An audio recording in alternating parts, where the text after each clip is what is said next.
What's up, y'all? It's Shuffle, and today we're going to be talking about the top 5 mistakes that beginning players make in Darkest Dungeon.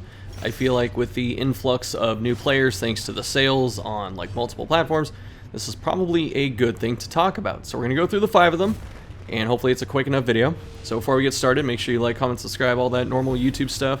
I stream on Twitch 4 days a week. Follow that. Follow on Twitter, I guess, if you care about Twitter. Join Discord, and if you like the stuff, support on Patreon. All of that is very cool and comes with its own set of awesome perks.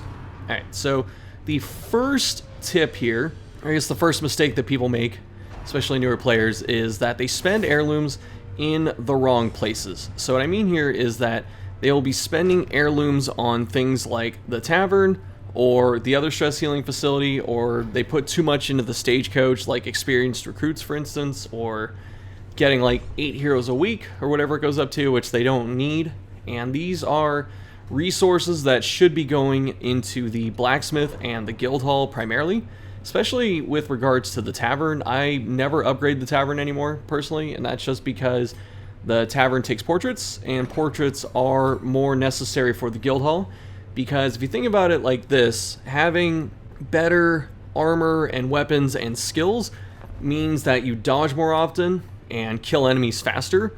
It's just more consistent on your end, and being able to do that prevents more things like stress. So instead of a cultist witch in rank 3 getting away at 2 HP, if you upgrade your weapon, she'll go down instead, and you won't have to take that extra stress attack. So if you think about it like that, it starts to make more sense. The sanitarium is still worth upgrading, but otherwise, if you're putting things into the abbey besides like the penance hall because of flagellant and the tavern and the stagecoach and even the survivalist camp, if you're doing those things, you're taking away precious resources from the guild hall, the blacksmith, and eventually your districts. So I recommend against putting a lot of resources into those types of facilities, or I should say the other ones that aren't the good ones, and make sure you don't do that.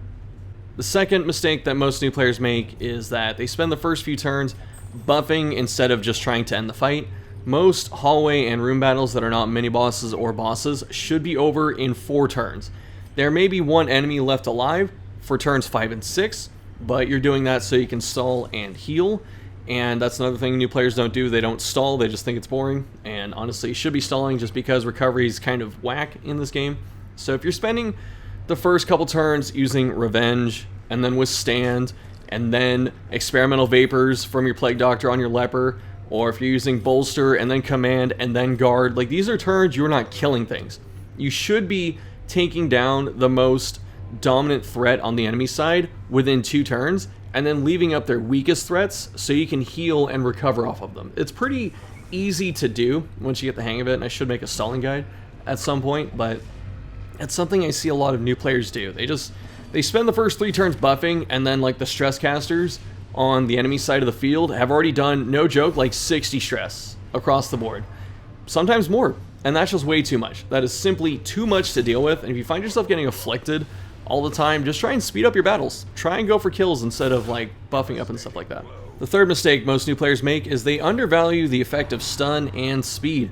So stuns are really strong in this game, and there's something I've read from a lot of new players just over the years that I've been playing this game, and they say things like, why do I want to stun?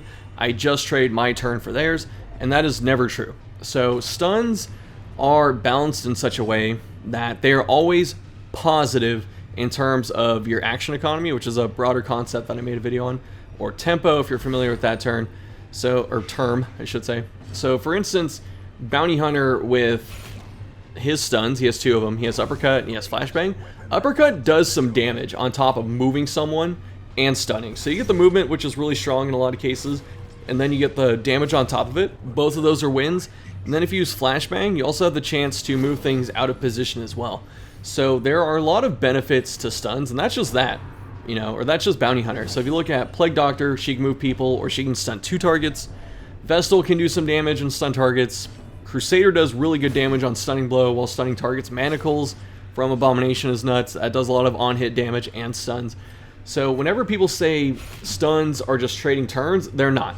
And the other thing too is enemy turns are often more dangerous than losing yours in a lot of cases, so why not just stop them from doing, 22 stress to your Vestal? Why why take that when you could stop it instead? And this goes for speed as well. Speed is arguably the most important stat in the game. It's between that and accuracy, I would say, because accuracy, you have to have accuracy to hit things.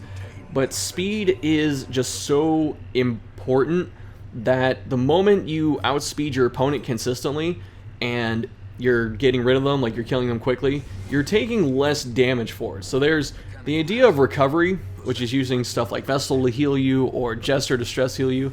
Like, why would you heal when you can just do damage and prevent all that damage instead? So damage prevention is something I think most new players struggle to conceive.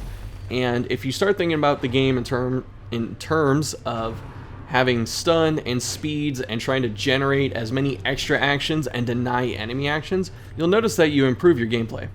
The fourth mistake is sort of a hybrid deal here. So the first part of it is that many new players are too reliant on Vestal and Jester.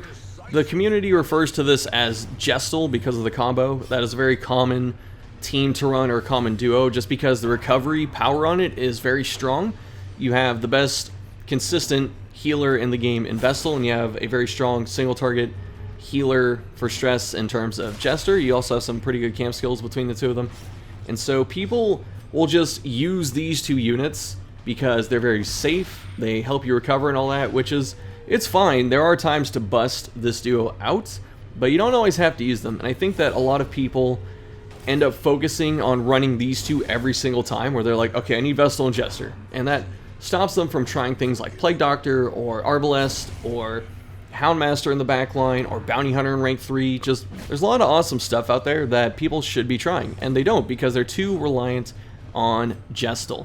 The other half of this is the fact that people think of their teams in terms of like having Team A and Team B, and you really shouldn't be thinking of your units like that. You shouldn't be going, okay, I have this one super baller team where it's like these four, and I take these four out for like every situation unless they're all stressed out and then I have to heal them. That's usually not a conducive way to play the game. It's more, or I should say, it's better to consider your units like individually and say, okay, I have a very strong Crusader, I have a strong Highwayman, I have a strong Occultist, stuff like that. And then you build teams from that, where you have good individual units, and then you can make interesting combos out there. And there are some really strong duos in the game, which I'll make a video about at some point. But I think that when people think of themselves as like, I have to have Vestal or Jester, or I have my A and B team, that I don't want to experiment and run other stuff, I think that that's very limiting for the player, and it prevents growth. They decide to focus on those things instead of trying new stuff and experimenting and learning how the other characters work. And I understand why, because there are 17 heroes in the game, and it's pretty tough to learn all of them, so it's like, why not learn, 6 to 8 of them, maybe 10, and then just focus on those for a while. So I understand, but definitely learn to experiment with your heroes.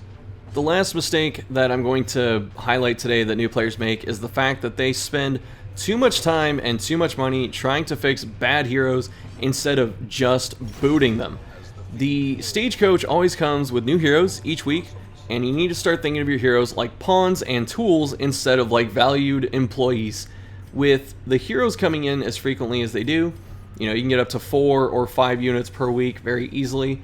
It is very common, once you understand the game, to start booting the bad ones over time, especially like when you're at levels 0 to 2, the apprentice levels, because later on it's a little bit tougher because it takes longer to level up heroes and stuff. But honestly, once your heroes are 0, 1, and 2 in terms of levels, those levels take so long to get through, and their scaling is pretty minimal, and you spend a lot of time in apprentice dungeons as a whole, that if you're getting heroes that have like 2 diseases and they hit an affliction that, in the dungeon you just finished, why spend the time trying to fix them? If they hit bad quirks, if I hit like 1 bad disease, they afflict, and then I leave the dungeon and they get curious, which is a very bad negative quirk, and they're level 1, I'm kicking that unit. There's no attachment there.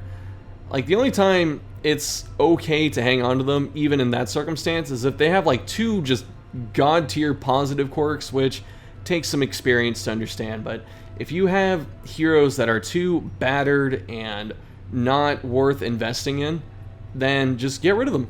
There's no point to keeping them. It's okay, especially if you're not playing on Blood Moon, where deaths and the time limit are a factor. Just get rid of them, start over. It's okay. It just sets you back a couple of weeks. The other half of this mistake too that I probably should talk about is I see a lot of new players think that they have to purge every single negative quirk off a hero to make them good, and you do not. There are some negative quirks that just don't exist to certain heroes, like melee damage penalty doesn't exist to Arbalest. She has no melee move, she doesn't care. And then if you have things like Ruins Phobe on Flagellant, which is where he's just not good at performing just because skeletons don't bleed easily, why get rid of that? It's okay, you don't have to worry about that.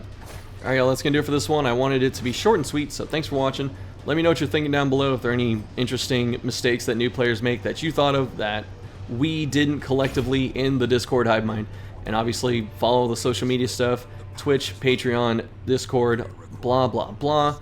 Join all of that if you are interested. And of course, as always, I'll see you next time.